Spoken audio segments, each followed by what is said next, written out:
Welcome to Kim Talks Resilience. I'm your host, Kim Hayden, and I am super excited. You know why I'm excited? Because you are sharing your time with me, and what a gift. And speaking of gifts, our speaker today, my podcast host and speaker and author and everything else, is definitely a gift to us all. She is known from a very early age when she was born out in a small town just outside of Quebec City, Canada. You got to check it out. Quebec is gorgeous. She knew from a very early age that she wanted to help people. She was always active. She loves music. Her parents are it sounds like her parents were pretty awesome, actually. She grew up, she did her job there, but then, as life does for many of us, she decided to move to Toronto, Ontario. So she took a trip. She started finding herself. She got seriously into fitness, personal training, and nutrition consulting. And then for nearly 16 years, she was sales in the natural food industry. So, that's not going to be an easy mark, I would think, especially when we go back in the Wayback Machine. That would have been kind of a new front. Well, that led to her number one fitness instructor status in Canada. But let me ask you this, where do you go when you're number one? So that's the time we pivot. That's the time we relook and take that time out and say, what next? So Nathalie took time and she decided, I really like to help people. I have this in me. So what next? She took time to study neuroscience and the astonishing powers that the brain holds. What is special and unique about Nathalie, and how can she share it? So getting her neurolinguistics programming master and life coach certification, she has spent the last 10 years developing systems combining her experience as an entrepreneur and the health and wellness knowledge that she has by leveraging and creating the specific processes that she is able to help over thousands of people reach their full potential. She is an author, not of just a single book, but of like a gazillion of them. You just got to look it up. It's the Think Yourself book series. She is also a fabulous host of her own podcast, of the Think Yourself podcast. And my phone is going crazy over here. Sorry about that, folks.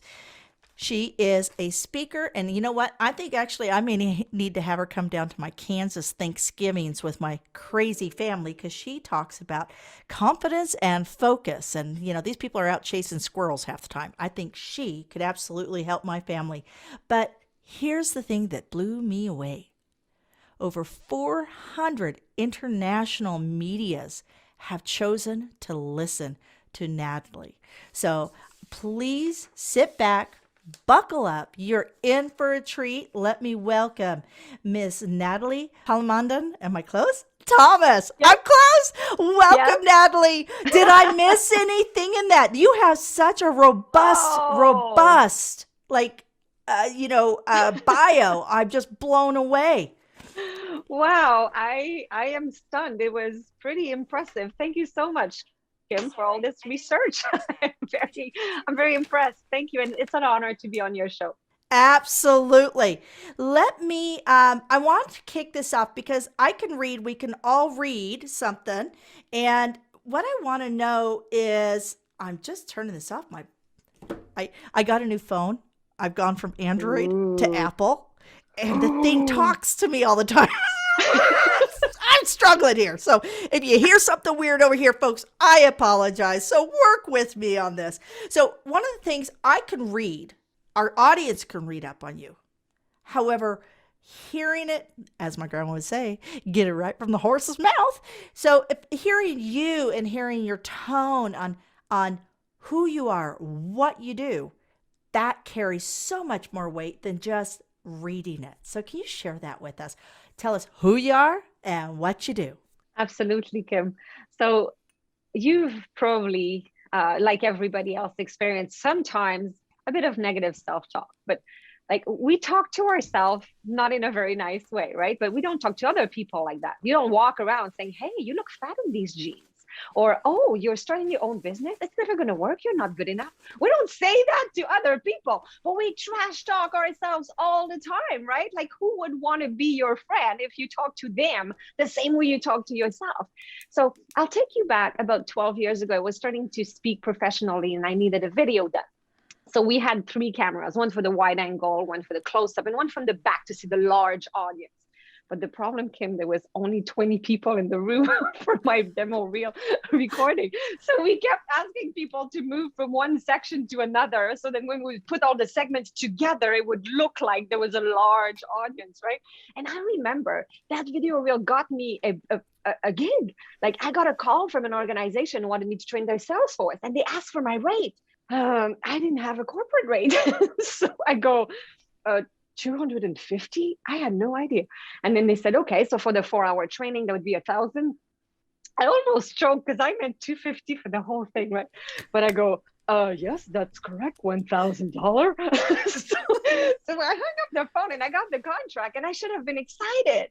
But I remember sitting in my office feeling like a fraud. See, that video I had made to make the audience look bigger than it really was, and my made up corporate rate, none of it was real. I was just trying to look more than I really was, because just me was not enough. I was hearing this voice in my head when I hung up the phone. You know, the real professional speakers, you don't deserve $1,000 paycheck for an afternoon. See, it was telling me that I could not be a professional speaker, because it was saying, you want to speak like in English? Like, you want to write books in English? I'm French, right? And my English was really, really bad back then. I remember teaching yoga, and at the end of a yoga class, everybody's laying on their mat, you know, and I'm doing the relaxation, and I'm telling them to relax their body, relax their face, relax their jaw. And I wanted them to put their tongue on the roof of their mouth. And I said, put your thong behind your tits. And then everybody started to laugh. I didn't know why. Like, my English was really bad. So that voice in my head was kind of right. But I thought, enough of this negative self-talk. I'm not going to go anywhere if I continue to talk to myself like that.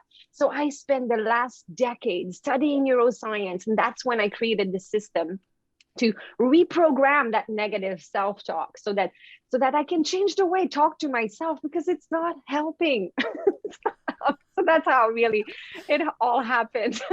That is amazing. Put your thong behind your teeth. That's tip. awesome. Yeah, See, I very nice. speak 2 languages. nice. I speak 2 languages. Yeah. Which are? Kansan and English. Kansan. Kansan. We have cement patios, and it's up on the roof. You get me going. You may not understand me either. Yeah. There you go. Well, I think it's incredible. I am always blown away, having grown up in Wichita, Kansas, and having been very, very poor. So never traveling, never really experiencing people from other cultures. I am always blown away when I hear people who are fluid bilingually. Like they speak 2 languages competently.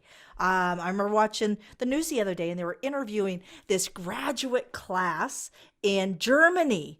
And first of all, it was kind of cool. I watch a lot of foreign news. I love all what's going on over there, because that's my goal, is hit Europe at some point in time. You never know where the Resilient series will take me. And I watched these 2 young people, 18 years old, and their English is better than half the people I'm related to back home. And I was like, wow. So I think I commend people who can do 2 languages, right? I really do. And actually technology is a language into itself. And you speak that fluently, because you've got this great kind of whole thing going on in the background. And I'm like, there's so many people that think that they're bad with technology, right? Like, it's a language. Yeah. You have to learn the language. So when it tells you to do something, you understand what it's telling you to do. That way you can do it, right? Absolutely. I spent 6 months with my head deep dive into Kajabi, and I now can build out Kajabi and move stuff around, no problem. Yeah. But we learn, right? Because the base thing is, you just change your phone, and we all have a dopamine spiking device. Everybody's got one of those. And we think we're bad with technology, and we keep repeating that in our head, but it's not helping us. we are good with technology because we went from this to this to this to this with a keyboard, and then we switched to no keyboard, and then all of a sudden they do an update on your phone and you can't find the pictures you took of your dog wearing a bikini and you're panicking. But at the end of the day, it doesn't help to say I am bad with technology, because we all have a personal assistant in our head that's listening to everything that we say or think, and it writes it down.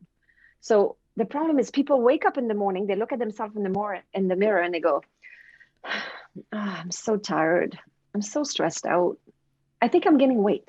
So then the personal assistant writes it down. Tired, stressed out, gaining weight, got this, perfect, tired. What can I do for this? I'm going to keep her awake all night. She's not going to be able to sleep. She's going to be really tired in the morning. Check. Stressed out. Oh, I'm going to make her delete a very important appointment on our calendar. Ooh, that's going to be stressful. Check. Gaining weight, easy one. I can certainly find a chocolate bar, something deep fried for her to eat today. Check. So every time you say, I am bad with technology, your personal assistant writes it down. I am bad with technology, and makes it happen.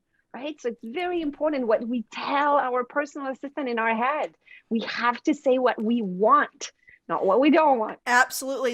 And I understand, my understanding is that your brain cannot hold in the exact same space at the exact same time a negative and a positive. It just cannot. Like you cannot say, I'm not good at this and I am good at this. So you have to choose which way your brain is going to go. So it's just a interesting, all of it's crazy cool. Okay. I have to ask you this, your why. I am a firm believer that if you do not have a clear why, you do not have your purpose. I believe we're sitting on a teeter-totter. Your life is a teeter-totter. Your purpose is over here. Your pain is over here. And if you're working for that paycheck every day, you get up you get that paycheck and then you spend it and now you're back in pain. So we don't do what we do with this type of passion without having a purpose. Can you share with us your purpose? Because I know that that's like literally deep seated into your childhood. Yeah. We know that it's interesting because I have been criticized for my why, and I'll share it. It's pretty simple. That's my promise statement. That's why I'm doing things. And it's very interesting because my goal is to help people, entrepreneurs, quit their full-time job and live from their passion and make money. And a lot of people have said, what, you want to make money? Like, how shallow? Like you want to teach people how to make money. But I have seen firsthand what money can do. I work with, I've been a few times to Haiti, and I work with children in an orphanage and in a school there. So this is us on that image there, receiving their meal at lunch. And one of the kids there, Yuri is his name, was sitting alone in a corner, and I went to interact with him. And for the 2 weeks we were there, it was glued to me and hugging me, and we had a good time. And Yuri's mom is still alive. He's not a real orphan, but she left him there because he would have a meal every day there. So with money, we can do a lot of great stuff. And I sponsor Yuri now. I sponsor a lot of different kids. And with my $30 per month, they get a uniform for school, they get a toothbrush, sheets for their bed, and a meal every day. And sometimes, maybe a couple times a month, they get extra protein. So a hard-boiled egg or an egg or a piece of chicken. So the thing is, $30 is not a lot of money, but I calculate things in $30 range. Like if I want a pair of boots, that's $90. It's 3 children. So I've changed the way I see money. And when you give money to good people, they do great things with it. And if I teach people how to have the confidence and the clarity so that they can make money living from their passion, then they'll be able to help even more people, because I do believe that money can do great stuff. So yes, my why is I was that entrepreneur people that it took me 16 years to quit my full-time job. I was building my business on the side because, oh, you need to keep your full-time job. You're not good enough. The voice was telling me, right? So that's really important to me, to teach people that you can do whatever you want. And yes, you can make money living from your passion, because we can't avoid money. It's everywhere. Whether you're a philanthropist or not, whether you just want to make a living and provide for your kids, that's a good enough reason to want to live from a job that you love, and to do what you love to do. Like Kim, like you're such a in your element, like you're a natural, you're the bomb. Like I believe you love what you're doing. I'll let you in on an inside secret. I haven't had a paycheck in over 25 years. Yeah. And I was a waitress before this. I don't know what I'm qualified for. And that's my self-talk. I sit here and go, I couldn't go and get a real job because I think I'm completely unemployable. But that's okay. That's okay. I know, and it's funny because when COVID happened, I went through this whole thing where everybody says, oh, you have to have a program, you have to have a coaching, so forth and so on. And here's the reality. I am not a coach. I am not a coach, and I'm okay with that. I'm a community builder.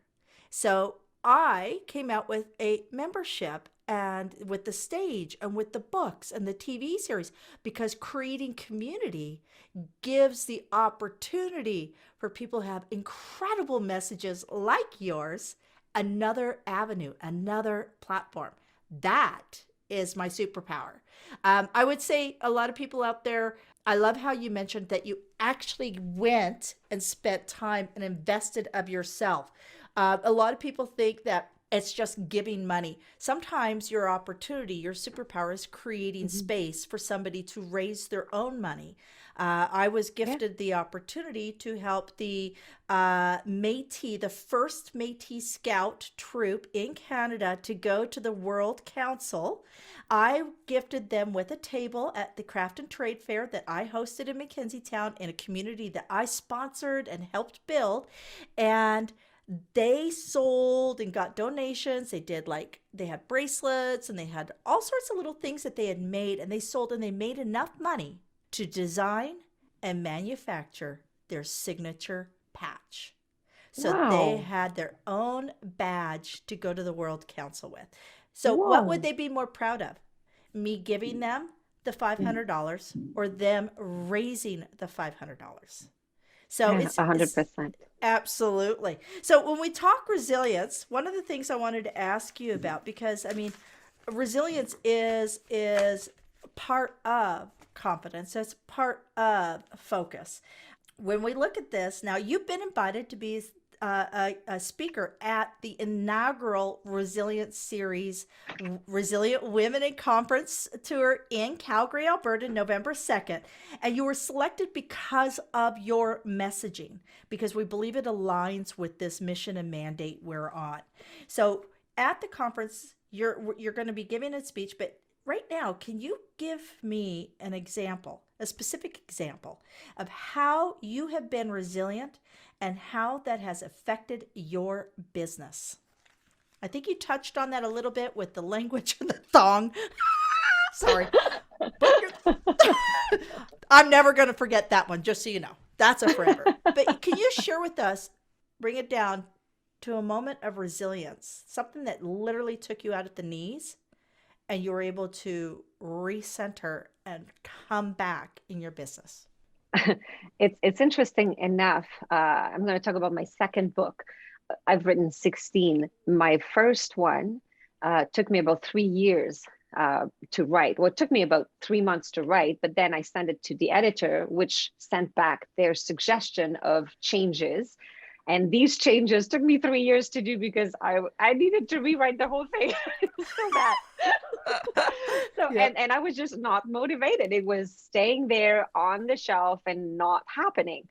So the way I got around to do this is I had to drink my own Kool-Aid, and I applied my DNA system, and I worked through the 6 layers of a person's brains. And I went, okay, so environment. What is the environment of people who are successful authors? What's their behavior? What do they do? What are their skills? What do I need to become good at? What are my beliefs and value? Because I did not believe really that I could become a published author on my first book. And what's my identity? So I used my system, and I was able to, in a weekend, do all the changes in the book and send it back to the editor, and it was published in no time. So then came my second book. And my second book quickly became an international #1 bestseller. I was very excited about it. It was Think Yourself Thin was my first, because I come from the fitness industry. So I was ecstatic, and I was going to revolutionize the world. So I created an online course to go with it. And I had lots of followers on social media. People loved me. And I had like 4,000 likes on this video and 5,000 likes on this video. And I was popular. And I thought that because I had that #1 seller, that my online course to go with it would sell like that, right? You know how many I sold, Kim, in the first year? 0, none, not a course, 0, because I was doing it all wrong.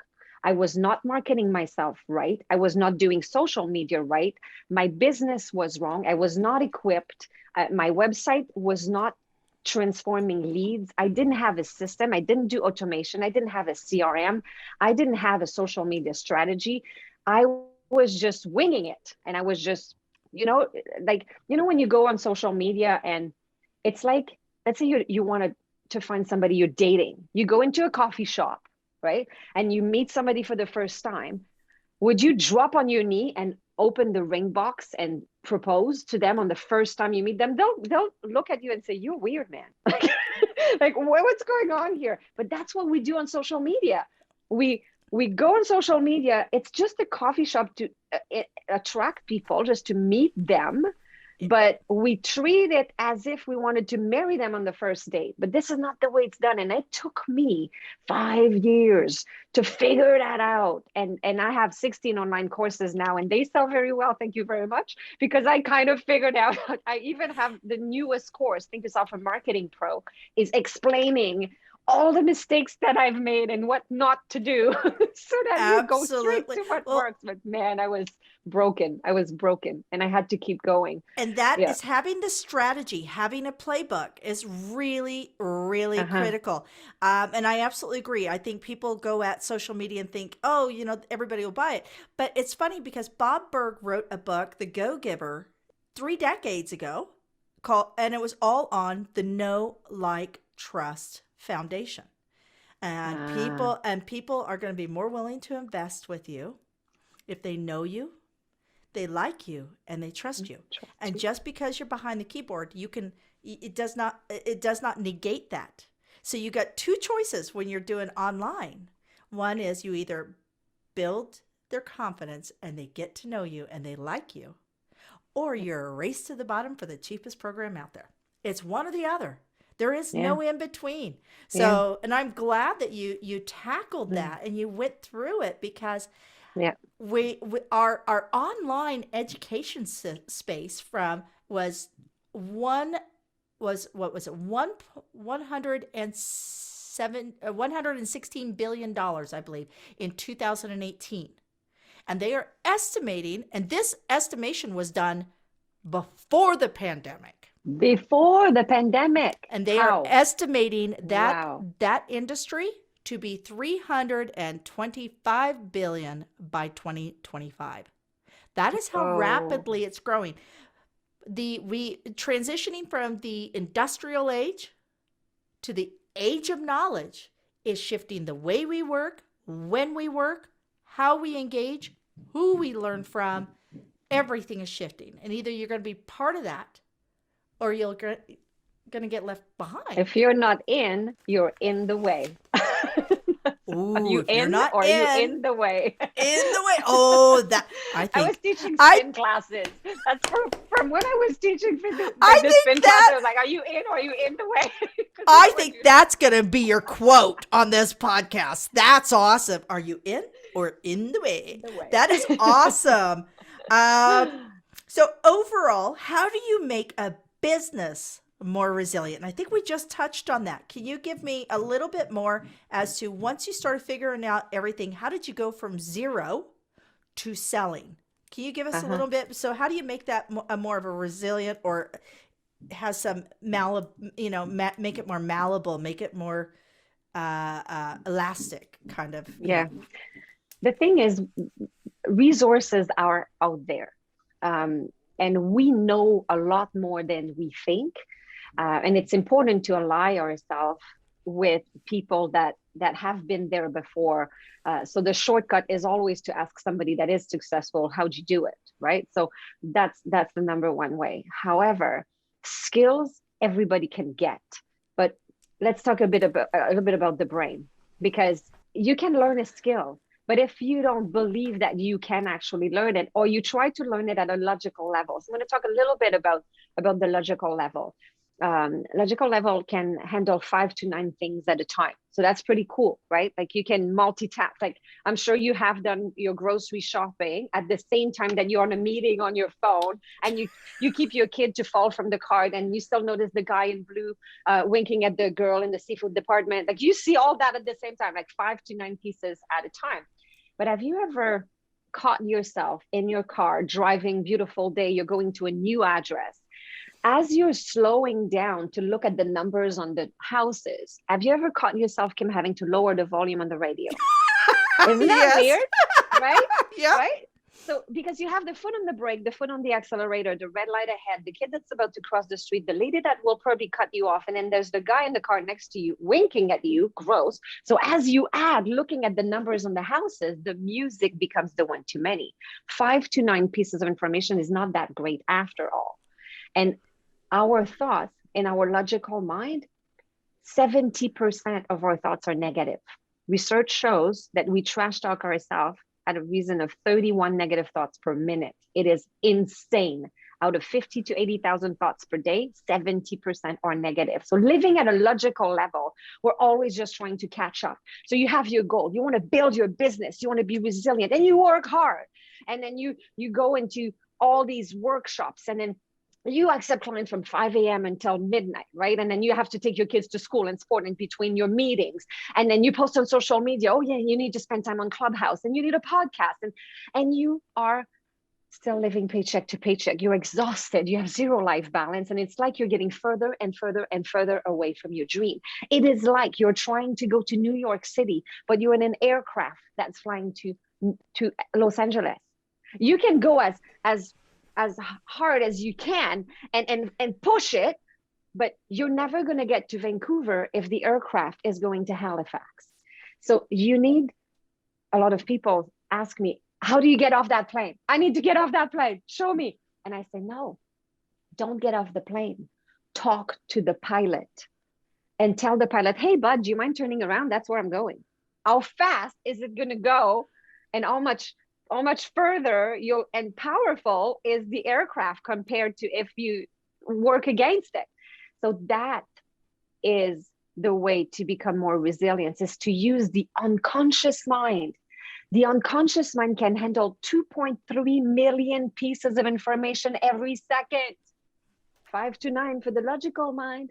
2.3 million pieces of information every second. That's where the power is. And that is your unconscious mind. That is the pilot. That's your personal assistant that's constantly listening to everything that you say or think. And that's what you need to do, is you need to learn how to talk to the pilot, because the pilot will then put you in the elevator at the right place at the right time, where you'll meet that person, and then you'll happen to meet Kim that's going to take you on her journey and teach you resilience and teach you this, and you'll read her book and you'll use the workbook from the resilience series. You'll come to that conference, you'll learn something. So your personal assistant is going to look out for what's on that list, because if you said what you want and you told your personal assistant what you were after, your brain will deliver every time. And it will tell you where to go get the skills you need if you are missing skills. But very often we're not. The problem is not at skill level. The problem is that we don't believe that we're worth it, that we're good enough. It's all at beliefs and identity level. I did talk a little bit about all the layers of the brain. We try to fix with behaviors and skills problems that are happening in beliefs and value and identity. I am not good enough. A man that believes that they're not good enough cannot fix this by buying an expensive car. And we can't fix the I'm not good enough with an expensive pair of designer shoes. That's an environmental solution for a problem that's happening in beliefs or identity. We need to fix the problem where it belongs. And these limiting beliefs, they need to go. And sometimes we need the skill. Sometimes you need a course. Sometimes you just need the skill, and that's fine. But identify where the problem is. That's the main key. Amazing. Okay, quick question, sidebar. When somebody has you in for a 4-hour conference, do you actually do exercises with everybody to help them identify where those blocks are, or where those limiting beliefs? Do you actually do exercises and everything with them? Yes, absolutely. When I do Oh, the workshop, so there's tons of questions, and the questions are designed in order to probe the unconscious mind, and we do amazing. processes, and there's different different I think processes we do. I've got a few people right in mind that need to go to your workshop. But so we've now gone through, like, how do how you come back? How do you create resiliency so you can further your business? Now we're moving forward. Now here's a question, and I know it's a bit of a crystal ball, and you may need to take a moment to think about this, but the question basically is, we know that most female business owners are forced to be resilient out of necessity and circumstances. We also know that statistically, the average female entrepreneur makes less than 5 figures a year. That is the statistical average. How does one future proof their company to build resiliency so that they could grow further? The thing is, every single time that something happens to us, and you started the interview with exactly that question, is that we don't have a strong enough reason to be in business. So let's say you're driving home one day and there's a tree blocking the road. So you try to get to your house, but you can't because there's a tree block. Are you going to turn around and say, well, okay, well, I guess I'm not going to go home. I'm going to miss my kids and my spouse. I really love them. I'll never see them again. I guess I have to go buy a new house and buy all new furniture. No way, right? Like, you would just park the car and walk home, or you'd find another route, or you'd get a chainsaw, you'd cut the tree, you would get home, because there's no obstacles that will get you to abandon your family and your home, right? The thing is, we abandon very fast. As soon as there's a tree blocking the road, we turn around. We have to learn from kids. Have you ever seen an infant that's trying to walk for the very first time, that falls over and over and over, that ever said, oh, nah, that's not for me. No, it doesn't matter. I'm just going to crawl, right? So you have to understand why you're doing what you're doing, so that there is no obstacle that could get you to abandon your family and your home, right? And it's the same. You should have a strong enough reason to build your business or to achieve your goal, so that if there is an obstacle that comes in the road, you don't go, nah, that's not for me. Yes, your life is for you, right? Like, that's yours. Or, oh, it doesn't matter. Yes, you matter. You have to keep going, because I know that a lot of people believe that it is very noble to be there for everybody else, but you can't be there for your kids, your spouse, your clients, if you don't have your back first. You have to know what drives you, what is so important to you that you would kill for it. And if you go from purpose, and that's the top of my pyramid, if you go from purpose, that is the very most important part, and it drives everything else. Because when you have purpose, that's when you can do what you're good at. You have beliefs that are serving you, and you love who you are in an environment with people that are supporting you. that's when you can have the whole big deal, and then you can reach your purpose. So when there's a tree that comes in and that blocks the road, you go get the chainsaw, because there's nothing that's going to get in your way. So you've got to know what exactly is driving you. We have so much to learn from children. If do we have time for one story about the kids that I've learned from? So one night in Haiti, I'm sitting in the courtyard with the kids, and they are listening. They're so attentive. I'm teaching them the circle of excellence. I don't know if you've learned this technique. So, like you draw an imaginary circle on the ground, and when you don't feel good, you step in that circle, you power pose, and then you start feeling better, right? So I'm teaching them this. And then Angelina, one of the little girl, comes to me and she says, when again do we have to go in the circle? I said, well, when you don't feel good, when you're not happy. So she thinks about it and she goes, aren't we happy all the time? So I'm like, oh yes, I don't know what to say. I'm just about to cry. And I'm like, you guys don't need this here. This is a technique for us in Canada. We do that when we're not happy. Yeah, that's what I said. Not super proud of that answer, but that's what I said on the spot. So Juvansly, one of the twin brothers, comes to me, grabs my hand, and he said, oh, you're not happy in Canada? You have everything in Canada. So by then I'm sobbing, and I'm like, oh my gosh, I don't know what to say. And he gives me a big hug, and they all join in and hug me to console me, because poor me, I'm not happy in Canada. So if these children that have nothing can be happy all the time, I think we've got this. I think we're going to make it, right? Absolutely. Wow. Life lessons. This is why, folks, we have to get out of our insulated environment. We have to get out. We have to go and meet other people. And I know it's hard to do during COVID. I get it. We're moving out of this, but we have to engage, because you're not going to learn everything you need to learn. You're not going to experience everything you need to experience in this life if you're sitting behind your computer all day, every day. Okay, here comes the hard questions. Best book somebody should read. Every female entrepreneur, what should she read? And aside from your 16 books, so once we get through those 16, what's a book that really impacted you? Augmendino, The Greatest Miracle in the World. My very, very first audio course, because my parents were freaks. You mentioned a little bit at the beginning.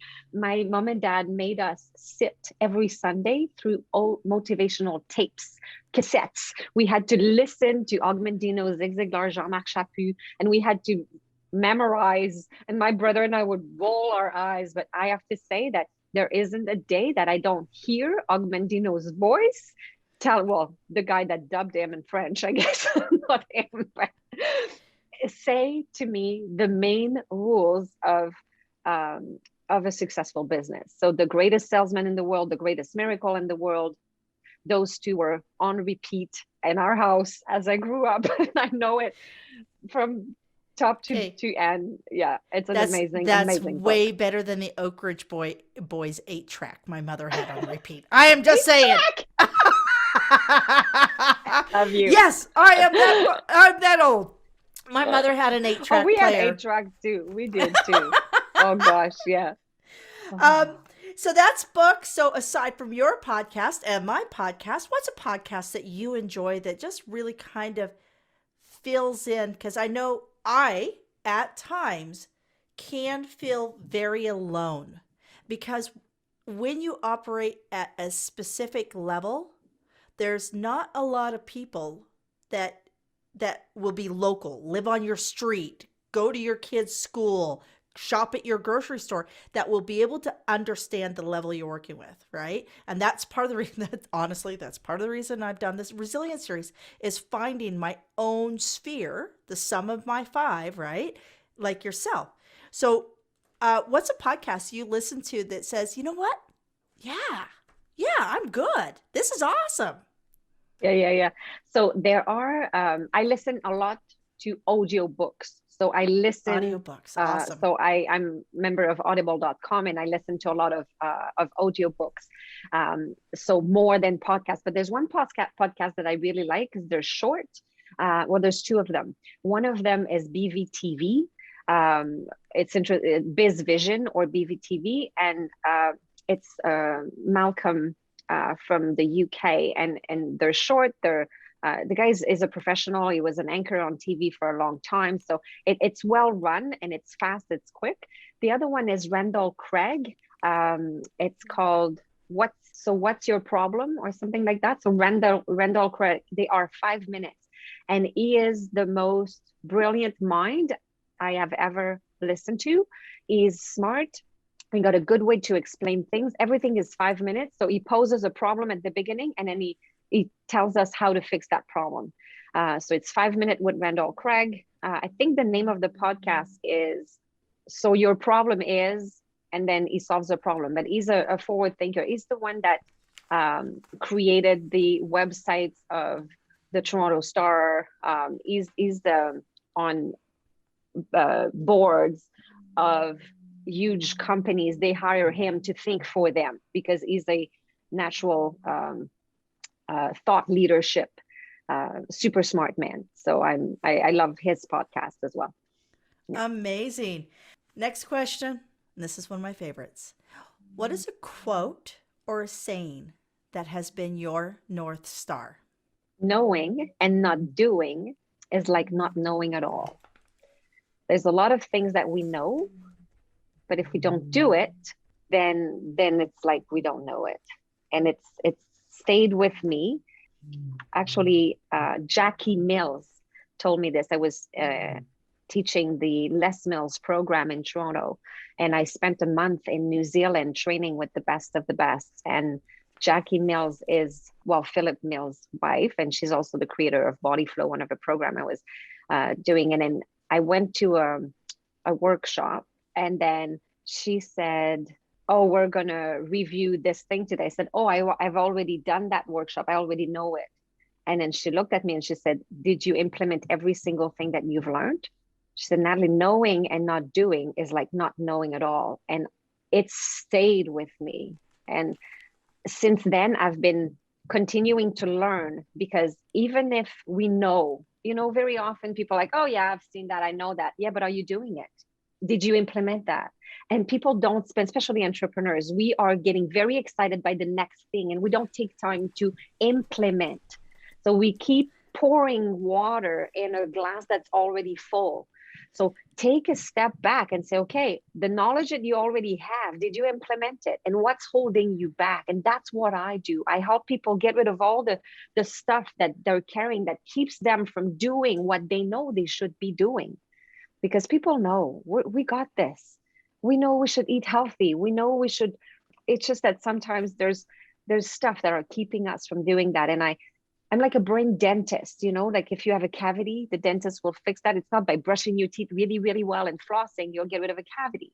If there's some stuff that's accumulated from your past, some bad habits that you have, some trauma, anger, fear, hurt, sadness, guilt, like all the bad stuff that we go through stuff, and stuff gets accumulated, and it tints our decision. It blurs our judgment moving forward. So I believe we need to get rid of all that crap so that we can see clearly and get confidence and focus so we can unlock our full potential. Amazing. Okay. Now we're going to wrap this up.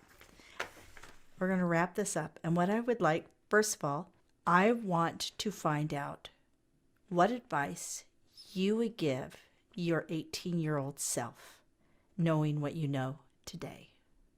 I would say you are awesome and trust yourself. There's the best advice that you can give anybody. And then if you want to write that down, it's 3 sentences. I use it with the kids all the time. And everybody wants me to give them advice. Now, but what would you do? What do you, but people don't want advice. Have you ever had a friend that comes to you and says, "Kim, I think I'm going to do this." And you're like, "Dude, I've been telling you to do this for 3 months. But no, you just thought about this by yourself now?" Right? Yep. Like yep. Everybody's been telling, nobody wants to hear advice. Nobody wants to hear that. So what I always say, and what I would have loved to tell my own little self at 18-year-old is, you are resourceful. I trust you. You will figure this out. You are resourceful. I trust you. You will figure this out. Because tell that to anybody that's facing something is much better than telling them what you would do in their place, because you're not in their shoes. You don't know. You were not there all their life. And they say, I want to maybe break with my boyfriend. Well, you don't know their boyfriend. You're not there all the time. You only have one version of what they told you, a little section. You don't know. They do. They know everything. Everybody has this drawer with all the knowledge in the world that they need. So get rid of the crap that's on top of your answers, and tell them that they are resourceful to dig in that drawer, because they know what to do. Listen to their gut. See, we've got 10 billion neurons in our brain, and there's so many different neuronal connections in our brain, right? That forms the synapse, the path that we're going through. But there's 100,000 of them that are in our belly. A lot of people don't know that. The brain cells are not only in the brain.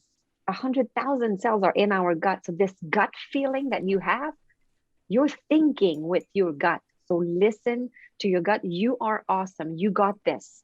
You're resourceful. You will figure it out. You are amazing. I am so excited to actually see you live in action.